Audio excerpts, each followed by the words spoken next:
नमस्कार, मी कस्तुरी. मार्ग प्रगतीचा या कार्यक्रमात तुम्हा सगळ्यांचं खूप खूप स्वागत. आजचा आपला विषय आहे आंतरराष्ट्रीय आयात निर्यात आणि इतर क्षेत्रातील उद्योग संधी. आणि याच विषयावर आपल्याला मार्गदर्शन करण्यासाठी आपल्यासोबत आहेत चेतन अरुण नरके सर. सर, तुमचं खूप खूप स्वागत या कार्यक्रमात. चर्चेला सुरुवात करण्याआधी मी सरांची थोडक्यात ओळख करून देते. चेतन सरांनी प्रोडक्शन सेक्शनमध्ये बीई केलंय, तसंच त्यांनी अमेरिकेच्या शिकागो आणि न्यूयॉर्कमधून MBA इन फायनान्स आणि MS इन कम्प्युटर्स केलंय. तसंच त्यांनी एक्झिक्युटिव्ह MBA लंडन बिझनेस स्कूलमधून पूर्ण केलंय. चेतन सरांना तब्बल 20 वर्षांचा आंतरराष्ट्रीय कंपन्यांचा अनुभव आहे. त्यांनी जागतिक मान्यताप्राप्त ब्रँड्सचं तसंच 25 देशांचं विविध कंपन्यांद्वारे नेतृत्व केलंय. युरोप आणि आशियाई देशातील मान्यवर अर्थव्यवस्थापक आणि मार्केटिंग व्यक्तिमत्व म्हणून चेतन सर जगभर प्रसिद्ध आहेत. चेतन सरांना देशविदेशातील उद्योग, अर्थ, कृषी, कॉर्पोरेट, समाजकारण आणि राजकीय या अशा सर्व क्षेत्रांचा 20 वर्षांचा अनुभव आहे. सध्या ते थायलंड सरकारचे वाणिज्य सल्लागार आणि अरुण नरके फाउंडेशनचे अध्यक्ष आहेत. तसंच न्यू एज्युकेशन सोसायटीचे मानद संचालक म्हणून तर IMATचे संचालक म्हणून ते कार्यरत आहेत. तसंच एक प्रगत शेतकरी म्हणून देखील सरांची विशेष ओळख आहे. सर, तुमचं खूप खूप स्वागत. आणि सर, माझा पहिलाच प्रश्न तुम्हाला असा असणार आहे की थायलंड सरकारचे वाणिज्य सल्लागार म्हणून तुमची काय विशेष भूमिका आहे? ही खूपच मोठी माझ्यावर जबाबदारी थायलंड सरकारने दिली आहे. थोडंसं तुम्हाला सांगू इच्छितो की मी 20 वर्ष बाहेर देशात, त्यातल्यापैकी 3 वर्ष मी थायलंडमध्ये काम केलं होतं. आणि माझं मेड जॉन्सन न्यूट्रिशनचं CFO असताना मी थायलंड गव्हर्नमेंटशी ती कंट्रोल कॅटेगरी असल्यामुळं त्यांना पूर्ण त्याची ट्रान्सपरन्सी देणं या सगळ्या, आणि त्यांना मल्टीनॅशनल कंपनीवर काम करताना कुठल्या पद्धतीनं चांगलं काम जर केलं तर टॅक्सेशननं सुद्धा थायलंड देशाला रेव्हेन्यू जनरेट होऊ शकतो. ह्या गोष्टी मी त्यांच्याशी अगदी माझ्या जॉबच्या पलीकडे जाऊन बोलायचो. आणि त्यासाठी मी स्वतः थायलंडची थाय लँग्वेज जी आहे ती स्वतः शिकलो होतो. त्यामुळं या गोष्टी त्यांना लक्षात आलं की खरोखरच यांना चेतनला थायलंडचं कल्चर समजतं, खरोखर ट्रान्सपरन्सी आहे आणि जे नॉलेज लागतं हे करण्यासाठी ते पूर्ण त्यांच्याकडे तो प्रोफेशनल एक्सपिरियन्स आहे. ज्यावेळी त्यांना समजलं की मी 20 वर्षानंतर परत भारत देशात जात आहो, त्यावेळी त्यावेळीचे अर्थमंत्री आणि आत्ताचे अर्थमंत्री आणि डेप्युटी प्राईम मिनिस्टर कुंजुरिन यांनी मला विचारलं की तुम्ही जात आहात तिथं, तर तुम्हाला थायलंडचा वाणिज्य सल्लागार म्हणून भारत देशासाठी आवडेल का? तर मला खूपच आनंद झाला त्यामुळे, कारण मला त्या देशाची खूप संलग्नता पहिल्यापासूनच होती. त्यामुळं त्यांच्याशी माझी ओळख होऊन मी इथं भारत देशाचा वाणिज्य सल्लागार म्हणून ज्यावेळी आलो त्यावेळी त्यांनी बऱ्याच रिस्पॉन्सिबिलिटी दिल्या होत्या. इंटरनली तसं बघायला गेलं तर मला रेग्युलर रिपोर्टिंग असेल किंवा जे राजकीय लोक आहेत किंवा बिझनेस ओरिएंटेड व्यापारी लोक आहेत त्यांना एकत्र आणून त्यांचं नेटवर्क बनवणं, त्यांना माहिती देणं, वेबिनार्स किंवा सेमिनार थ्रू जे थायलंडच्या बोर्ड ऑफ इन्व्हेस्टमेंटच्या ज्या डिफरंट स्कीम्स आहेत ते थाय काउन्सिलेट आणि बोर्ड ऑफ इन्व्हेस्टमेंट यांच्या कोलॅबरेशन थ्रू लोकांपर्यंत पोचवणं. त्याच्यानंतर ज्यावेळी नॅशनल लेवलचे डीलिंग्स येतात तेव्हा बायोलॅटरल पॉलिसी भारताच्या आणि थायलंडमधल्या आहेत त्यांच्यामध्ये इनपुट्स देणं, भारताची जी इंटरनल इकॉनॉमिक्स, मायक्रो इकॉनॉमिक्स आणि मॅक्रोमध्ये जे डेटा आता जे लेटेस्ट आहेत त्यांचा ट्रेंड त्यांना इनपुट्स देणं आणि त्याप्रमाणे त्या FTA ॲग्रीमेंटमध्ये त्याचं रूपांतर करून घेणं, ह्या खूप महत्त्वाच्या गोष्टी लागतात. आणि ज्यावेळी काम करत असतो याच्यामध्ये त्यावेळी मी कॉर्पोरेटमध्ये असताना देखील नेहमी ट्रिपल बॉटल लाईन म्हणजे फायनान्स, सोशल आणि एन्व्हायरमेंट या तिन्ही गोष्टींना लक्षात घेऊन व्यापार कसा वाढवता येईल हे माझं पहिल्यापासून ध्येयवाद आहे. त्यामुळे या गोष्टीचा इथं मला खूप चांगला उपयोग होतो. आणि ज्यावेळी मी इंटरनली इथं काम करतो त्यावेळी मंत्रालयाची DITP म्हणजे department of international trade promotion ही मुंबईची शाखा इथं आहे आणि ती आम्ही एक्सप्रेस हाऊसमध्ये 3rd फ्लोअरला आम्ही आहोत. त्यामुळे तिथंच बसून आम्ही जे काय आपल्याला म्हणजे आत्ता आम्ही मध्य प्रदेश असेल, UP असेल, गोवा असेल, महाराष्ट्र असेल, गुजरात असेल, कर्नाटक असेल, या सगळ्या स्टेटशी संपर्क साधून ज्या पद्धतीनं 2 देशांमधला आयात निर्यात वाढता येईल याचा आम्ही प्रयत्न करत असतो. ही ओव्हरऑल माझं डे टू डे स्टफ किंवा जे रेग्युलर असतं. पण काय वेळी बरेच इंटरनॅशनल इव्हेंट्स होतात. तुम्ही याच्यामध्ये बघितलं तर मध्ये चायना आणि US मध्ये टॅरिफ वॉर सुरू होतं. मग माझं काम असं असतं की याच्यावर व्हाईट पेपर लिहिणं आणि मंत्रालयाला, अर्थमंत्र्याला इनपुट्स देणं की याचा इम्पॅक्ट थायलंड आणि इंडियाच्या विन विन सिच्युएशन कन्सिडर करून कसा इम्पॅक्ट होऊ शकेल, त्याच्यामध्ये थायलंड कॉन्ट्रीब्यूट करू शकेल का, त्याच्यामध्ये भारताची भूमिका काय असेल किंवा थायलंड आणि भारत एकत्र मिळून त्याची व्हॅल्यू ॲडिशन करून तो जो टेरिफ वॉर सुरू आहे त्याच्यामध्ये आपल्याला कुठल्या कॅटेगरीमध्ये प्ले करता येईल या सगळ्या विषयी मला त्याच्यामध्ये इनपुट्स द्यावे लागतात. सो ओव्हरऑल मला खरोखरच असं वाटतं की भारताची आणि थायलंडची जवळपास 70 वर्षापासूनची डिप्लोमॅटिक रिलेशनशिप्स आहेत. 9 ऑक्टोबर 2003 मध्ये आपण फ्री ट्रेड ॲग्रीमेंट साईन केलं आणि त्याच्या वेळेपासून दोन देशातली इतकं सामंजस्याने आणि प्रोग्रेस जो सुरू आहे तो मला वाटतं आत्तापर्यंत टोटल ट्रेड बघितलं तर $12.5 बिलियन US ट्रेड आत्तापर्यंत आहे. त्याच्यामध्ये 7.5 कोटीचे आपल्या भारतातून इम्पोर्ट केलं जातं आणि 5 कोटीचं भारतातून एक्सपोर्ट थायलंडला केलं जातं. मला असं वाटतं खरोखरच की या दोन देशांमध्ये अपॉर्च्युनिटी ज्या उद्योगधंद्यासाठी असतील, सेवासाठी असेल किंवा व्यापारासाठी असतील प्रचंड आहेत. कारण दोघांचे कल्चर हे सेम असल्यामुळं जो हिंदू जो बेस आहे हिंदुझमचं त्यामुळं दोघांची कल्चर मिक्स होऊन लोकांना बॉन्ड होणं जो एशियामध्ये कुठलाही व्यापार करण्यासाठी महत्त्वाचा पॉईंट आहे तो असल्यामुळे हे देश भरपूर प्रगती करतील.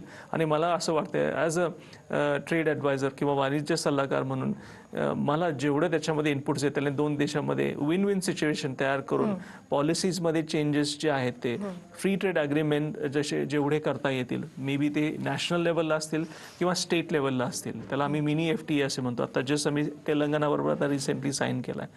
तर ओव्हरऑल मला असं वाटतं की खूप एक्साइटिंग दिवस आहेत. फक्त आता कोरोनामुळे थोडासा आपला ट्रेड आता इम्पॅक्टफुल आपण ओव्हरऑल मला असं वाटतं की हा ट्रेड 12.5 बिलियनचा 13 बिलियनवर कसा जाणार हेच माझे प्रयत्न राहतील. नक्कीच सर. आणि हे जे आपल्या आशिया खंडातील जे देश आहेत याच्यामध्ये जे व्यापार उद्योग आहेत आपले त्याच्यामधले आपल्या भारताचं बलस्थान कुठलं आहेत? मला असं एक पॉईंट आउट करता येणार नाही कस्तुरी, कारण त्याच्यामध्ये भारताची बरेच बलस्थानं म्हणली तरी चालतील. त्याच्यामध्ये थोडी बोलता येतील की एनर्जी सेक्टरमध्ये, फूड प्रोसेसिंगमध्ये, फॉरेस्ट प्रोडक्ट्स जे आहेत जे आपण महिला आणि याच्यातून लघु उद्योगातून करू शकतो, हेल्थ आणि फार्मा आहे, इन्फ्रास्ट्रक्चर आहे, जेम्स अँड ज्वेलरी आहे, प्रेशियस स्टोन्स आहेत, मीडिया अँड एंटरटेनमेंट आहे, IT आहे, टुरिझम आहे, मिनरल्स आहेत, असे बरेच वेगवेगळे सेगमेंट्स त्याचे आपले बलशाली आहेत. महत्त्वाची गोष्ट म्हणजे तुम्ही जर बघितलं तर आसियान आणि आपलं भारत देशामध्ये आत्तापर्यंत जवळपास $180 बिलियन व्यवसाय होता आणि आपल्याला तो 1-2 वर्षामध्ये $200 बिलियन वर घेऊन जायचा आहे. त्यामुळे मला असं वाटतं की भारताचं पॉप्युलेशन हे सगळ्यांनाच अट्रॅक्टिव्ह आहे कारण कंझ्युमर इकॉनॉमी एवढी मोठी आहे. त्यामुळे तुम्ही RCEP मध्ये बस बघितलं जे रिजनल कॉम्प्रिहेन्सिव्ह इकॉनॉमिक पार्टनरशिप ज्याच्यामध्ये आसियन कंट्रीजमध्ये होते आणि आसियनमध्ये 3+3 म्हणजे राहिलेले 3 जे आहेत पहिला 3 जो आहे तो आहे इंडिया आणि त्याच्याबरोबर पॅसिफिकमध्ये ऑस्ट्रेलिया, न्यूझीलंड आणि राहिलेल्या 3 देशांमध्ये येतात चायना, जपान आणि साऊथ कोरिया जे मॉनिटर करतात या गोष्टी. त्यामुळे 10+3+3 असे एकूण 16 देशांचं ही कमिटी आहे आणि मला असं वाटतं की आसियानमध्ये आपलं जे भारताचं पॉप्युलेशन आहे हेच सगळ्यात मोठं अट्रॅक्शन आहे. त्यामुळे मला असं वाटतं की भारतानं RCEP मध्ये कॉन्ट्रीब्यूट करावा आणि बी पार्ट व्हावा ही सगळ्यांचीच इच्छा आहे. स्पेशली चायना असल्यामुळं आपण RCEP मध्ये घेऊ शकलो नाही, पण आपली बलस्थानं अशी बऱ्याच गोष्टी जे IT आहे, एंटरटेनमेंट व्हिडिओ म्हणजे सगळं एंटरटेनमेंट म्हटलं की तुमचं मूवी इंडस्ट्री आले आणि ती जी सॉफ्ट पॉवर असते म्हणजे तुम्ही जरी अफगाणिस्तान याच्यामध्ये गेलं तरी हिंदी सिरियल्स लोक बघत असतात किंवा मराठी सिरियल्स बघत असतात. हे खूप नाविन्याची गोष्ट आहे. थायलंडमध्ये गेलं की आपले महाभारत आणि रामायणाचे आपले एपिसोड सुरू असतात. त्यामुळे मला यावेळी मी ज्यावेळी माझ्या कारकिर्दीमध्ये बरेच देशांना व्हिजिट करत होतो त्यावेळी बघून मला आश्चर्य वाटायचं आणि त्यांच्याकडे सबटायटल्स असायचे. त्यांना हिंदी किंवा मराठी समजायचं नाही पण तरीसुद्धा लोक बघायचे. ही सॉफ्ट पॉवर जी आहे ते देखील आपल्या भारताचं बलस्थान आहे. नक्कीच सर. पण आपण जेव्हा इतर देशांशी व्यापार करतो तर या व्यापाराबद्दल अनेकांच्या मनात काही गैरसमज आहेत असं तुम्हाला वाटतं का? डेफिनेटली गैरसमज असण्याची शक्यता आहे. कारण पहिल्यांदा एक असतं की जे टँजिबल मनी असतो तो पहिल्यांदा तुम्ही बघितलं की नेहमी व्यवहार हा रोखमध्ये व्हायचा. त्याच्यानंतर मग ट्रान्सफर सुरू झाले. आणि हे तर आपण एका देशापासून दुसऱ्या देशापर्यंत पैशाचा हिशोब असतो तो कसा ठेवणार, क्रेडिबिलिटी काय असेल तर त्याच्यासाठी प्रोसेस डेफिनेटली आहे. पण महत्त्वाची गोष्ट असते की तो ईज ऑफ दोन गोष्ट ही प्रोसेसमध्ये झाल्या आणि दुसरा पार्ट असतो ईज ऑफ डुईंग बिझनेस. म्हणजे कसं असं आता वर्ल्ड ऑर्गनायझेशननं त्याच्यामध्ये रँकिंग दिलं आहे. सिंगापूर हे 1 नंबर आहे. ते कसं ठरवतात की जी प्रोसेसची transparency, credibility, information knowledge sharing आणि ट्रान्सपरन्सी पूर्ण या गोष्टीवर त्याचं रँकिंग करतं. जवळपास मला वाटतं चायना 91 नंबरवर आहे आणि आपण 138 नंबरावर आहे. त्यामुळं जर बघायला गेलं तर ज्यावेळी तुम्ही हा इंटरनॅशनल लेवलचा इम्पोर्ट एक्सपोर्ट बिझनेस करता त्यावेळी लोकांची रँकिंग भारताला जे ते 138 नंबरचं आहे आणि त्याच्यामध्ये आपल्याला बऱ्याच या जे फॅक्टर सांगितले ते मॅटर करतात. आणि खरोखरच असं वाटतं की बिझनेस हा लोकल लेवलला किंवा लोकल किंवा नॅशनल किंवा इंटरनॅशनल केला आता काही फरक पडत नाही, कारण सगळे पूर्ण ई ट्रान्सफर असतात, बँकेचे क्रेडिट्स असतात, त्याचं बॅकग्राऊंड चेक होतं. आणि युजली मी ज्यावेळी एखादा डील इनिशिएट करतो त्यावेळी आमच्याकडं थायलंडमध्ये त्यांची क्रेडिट चेक्स असतात किंवा त्यांची रिअल किती वर्ष आहेत, बॅलन्स शीट किती आहेत, पब्लिक कंपनी आहेत का. सिमिलर स्क्रुटिनी ही इंडियामध्ये देखील होते. समजा त्यातून काही इश्यू जरी झाला तरी DITP या माझ्या डिपार्टमेंट थ्रू बेसिकली आम्ही त्याचे क्वेरी काढून कुठं इश्यू झालेले आहेत आणि तो लोकल कोर्टात सॉल्व्ह करण्याचा आम्ही प्रयत्न करत असतो. तर थोडक्यात सांगायचं झालं तर गैरसमज ह्या गोष्टी होत असतात. प्रत्येकजण आपले एक्सपिरियन्स सांगत असतो. 90 लोकांना काही इश्यू नसतो पण 10 लोकांना असतो, पण ते 10 लोकांचे इश्यू देखील महत्त्वाचे आहेत. थोडक्यात सांगायचं तर इन्फॉर्मेशन देणं, त्यांना समजावून सांगणं, त्याचे प्रॅक्टिकली कसे त्याचे ही प्रोसेस मूव्ह होते हे जर क्लॅरिटी झाले तर मला वाटतं हे असणारे गैरसमज मे बी कमी होण्याची शक्यता आहे. अगदीच सर, आपण याविषयी प्रक्रियेबद्दल पण बोलणार आहोत. मात्र वेळ झाली आहे एका छोट्याशा ब्रेकची. कुठेही जाऊ नका, बघत रहा मार्ग प्रगतीचा. ब्रेकनंतर आपल्या सगळ्यांचं पुन्हा एकदा स्वागत. सर, परदेशात ज्या उद्योग आहेत राष्ट्रीय अनेक स्तरांवरती, तर त्याबद्दल तुम्ही काय सांगाल? परदेशात आता मी 3 गोष्टीमध्ये त्याची विभागणी करेल. उद्योग असेल, व्यापार असेल किंवा सेवा असेल. आता उद्योगामध्ये बघायला गेलं तर मी थोडेफार नावं तुम्हाला देतो. पेट्रोलियम आहे, जेम्स आणि ज्वेलरी आहेत, ट्रान्सपोर्टेशन इक्विपमेंट्स आहेत, मशिनरी आहेत, इन्स्ट्रुमेंट्स आहेत, फार्मा अँड ड्रग्ज आहे, त्यानंतर कॉटन, त्याच्यानंतर त्याची मशिनरी, त्यानंतर इलेक्ट्रॉनिक गुड्स आहेत, मॅन्युफॅक्चरिंग ऑफ मेटल्स आहे, कॉटन यार्न आहे, फॅब्रिक्स आहे, पर्ल्स अँड प्रेशियस मेटल्स आहेत, कोल आहेत, ऑर्गॅनिक केमिकल्स आहेत, मेटल स्क्रॅप आहेत. अशा बऱ्याच उद्योगाच्या मध्ये तो उद्योगी होऊ शकतो किंवा लोक त्याचं ट्रेडिंगही करू शकत असतात. त्यामुळे मला वाटतं की हे बरेच एरियाज त्याच्यामध्ये भारत त्याच्यामध्ये बरंच निर्यातीमध्ये उपलब्ध आहे. आणि दुसरी महत्त्वाची गोष्ट ह्याच्यामध्ये अशी आहे की जसं थायलंडमध्ये मी एक्झाम्पल देऊ शकतो की EEC म्हणजे ईस्टर्न इकॉनॉमिक कॉरिडॉर, स्पेसिफिकली ते चॉनबुरी, रेयोंगन, चंचसॉंग हे 3 जे रिजन्स आहेत हे एकत्र करून त्यांनी तिथं चांगल्या फॅसिलिटीज देऊन तिथं आपले जसे MIDC असतात तसे MIDC तिथं क्रिएट केलेले आहे. त्याच्या अराउंड त्यांनी डीप सी पोर्ट केलेलं आहे.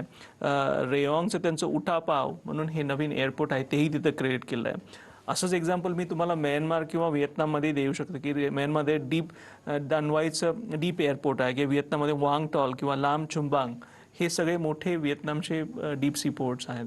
या गोष्टीचं मला सारांश देणं का महत्त्वाचं आहे, कारण प्रत्येक देश हा बाहेरच्या देशांसाठी ती फॉरेन डिरेक्ट इन्व्हेस्टमेंट असेल किंवा त्याच्यामध्ये फ्री ट्रेड ॲग्रीमेंट थ्रू येणारे बिझनेस असतील किंवा जॉईंट व्हेंचर्स असतील, या सगळ्या गोष्टींना पूरक वातावरण करणं ही खूप मोठी गोष्ट आहे. आणि थायलंड 4.0 मध्ये स्पेसिफिकली हा अजेंडा घेऊन हे EECचं आपण केलेलं आहे. जर तुम्ही आपली भारताची ॲक्ट ईस्ट आणि थायलंडची लुक वेस्ट ही पॉलिसी जर एकत्र बघितली तर मला वाटतं की आसियान आणि थायलंड या देशांमध्ये आसियान आणि इंडिया या देशांमध्ये खूप चांगलं बाजारपेठ उपलब्ध होऊ शकले. स्पेसिफिकली हे बघायला गेलं तर आसियानच्या बरोबर काम करण्यासाठी ट्रान्सपोर्टेशन, स्पेशली रोड ट्रान्सपोर्टेशन असणं खूप महत्त्वाचं आहे. मी स्पेसिफिकली कस्तुरी तुम्हाला IMTचं उदाहरण देईन. इंडिया, म्यानमार आणि थायलंडमध्ये जो ट्रायल अँगल हायवे होतोय तो जवळपास मला वाटतं 4 लेन्स आणि 1360 किलोमीटरचा आहे. तो मोरेपासून मायसॉट थायलंडमध्ये थ्रू मॅन्डले येतो.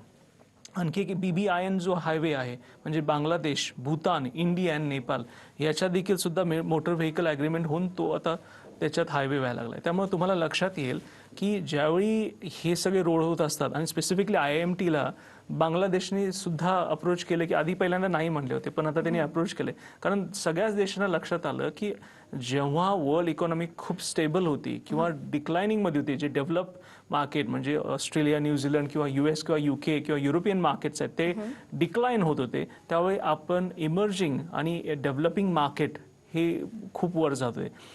पूर्ण वर्ल्डच्या रिसेशनच्या टाइम 2/3 ऑफ द ग्रोथ ही एशिया इन्क्लुडिंग इंडिया त्याच्यामध्ये होती. त्यामुळे ओव्हरऑल असं मला वाटतं की खूप चांगलं ट्रान्सपोर्टेशन इन्फ्रास्ट्रक्चर डेव्हलप झाल्यामुळे लॉजिस्टिक कॉस्ट कमी झाली आणि फ्री ट्रेड अग्रीमेंट चांगल्यामुळे सगळे बॅरियर्स खाली जायला लागलेले आहेत आणि याच्यामुळेच मला असं वाटतं की आता ट्रेडिंग ऑपॉर्च्युनिटीज किंवा दोन देशामधले जे इंटरनॅशनल लेवलला जो बिझनेस असेल तो वाढत जाईल. आता कुठलाही कस्तुरी बिझनेस हा लोकल राहिला नाही.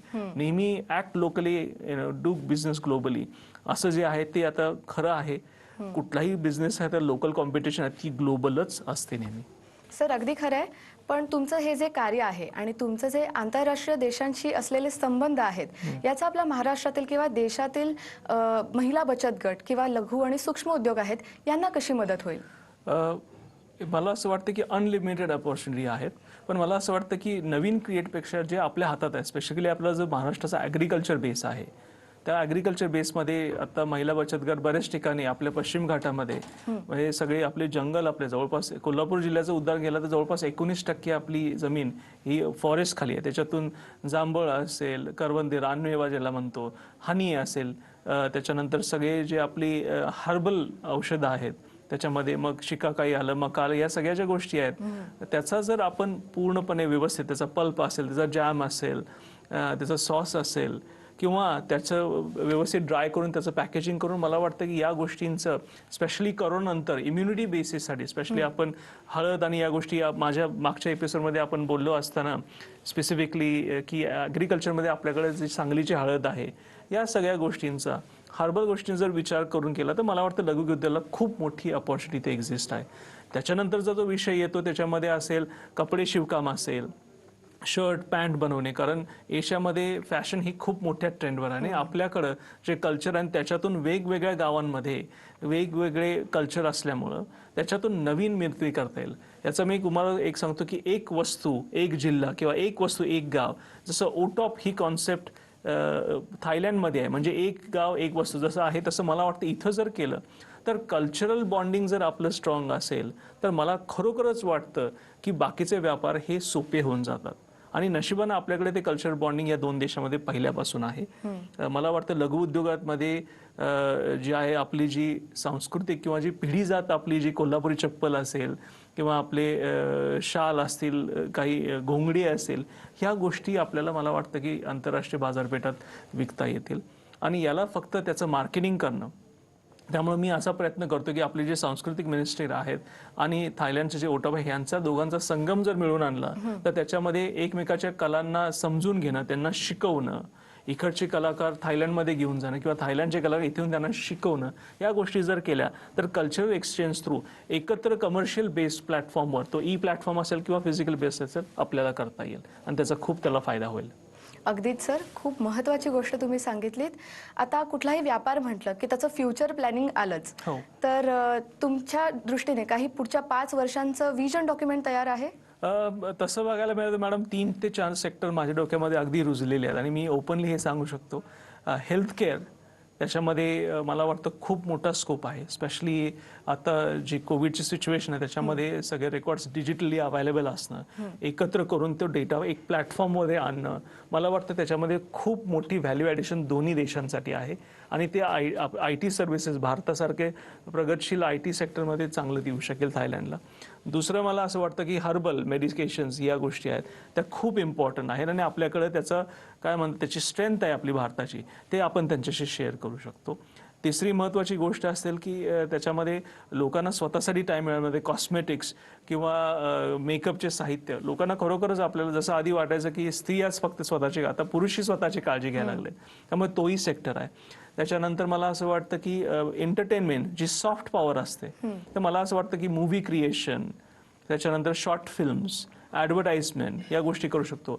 VFX ज्यावेळी मूव्ही मेकिंगमध्ये VFX असतं, मला असं वाटतं थायलंडची क्रिएटिव्हिटी सगळ्यात मी आत्तापर्यंतच्या माझ्या मल्टीनॅशनल करिअरमध्ये बघितलं, इंडिया आणि थायलंड, मला असं वाटतं थायलंडची क्रिएटिव्हिटी थोडी मला जास्त जाणवली, पण जी आहे ती मी क्लिअरली बोलेन. आणि मला असं वाटतं की हे दोन एकत्र आय टी सेक्टर्स VFX मधली जी लोकांची आपली स्ट्रेंथ इथं आहे ती जर क्रिएटिव्हिटी थायलंडची जर एकत्र आणली तर मला वाटतं की हॉलिवूडचं जे मार्केट सुद्धा आपण घेऊ शकतो, स्पेशली ॲनिमेशन फिल्म्समध्ये. परत असं बघायला ह्याच्यानंतर फूड प्रोसेसिंग हे तर नेव्हर एंडिंग आहे. तुम्हाला माहिती आहे की शेती आणि स्पेशली फूड रिलेटेड कुठलाही व्यवसाय जरी कोलमडला, कोरोनासारखा एपिडेमिक आला, तर तो नेहमीच सिक्युअर राहतो. त्यामुळं या गोष्टी आहेतच. आणि महत्त्वाचा सगळ्यात एरिया लागतात तो एज्युकेशन. एज्युकेशन खूप सॉफ्ट आहे, पण ज्यावेळी तिकडचे स्टुडंट्स आपल्याकडे एक्सचेंजमध्ये मग त्यामध्ये टीचर एक्सचेंज प्रोग्राम असेल, स्टुडंट एक्सचेंज प्रोग्राम असेल, कोर्स एक्सचेंज प्रोग्राम असेल, नॉलेज एक्सचेंज प्रोग्राम असेल, तर ते हे ॲम्बॅसिडर्स असतात जे इव्हेंच्युअली मोठे होऊन ते आपल्याकडं बिझनेसमन म्हणून परत व्हेंचर कॅपिटलसाठी येऊ शकतात. आणि त्या सगळ्या गोष्टींमुळे सांस्कृतिक बॉन्ड आणि मैत्री आणि एकत्र एकमेकाचा अनुभव घेतल्यामुळं हे वाणिज्याचे जो आयात निर्यातीचे बिझनेस असतो तो चांगला दृढंगत होऊ शकतो, असे माझे स्ट्रॉंग फिलिंग्स आहेत. नक्कीच सर, तुमचं हे जे विजन आहे ते नक्कीच पुढे भविष्यात महत्त्वाचं ठरेल. आणि सर, तुम्ही इथे आलात, तुम्ही खूप छान माहिती दिलीत, त्याबद्दल तुमचे आभार. आभारी आहे कसं तरी इथं बोलवल्याबद्दल. वेळ झाली इथेच थांबण्याची. पुन्हा भेटू एका नवीन विषयासह. तोपर्यंत नमस्कार.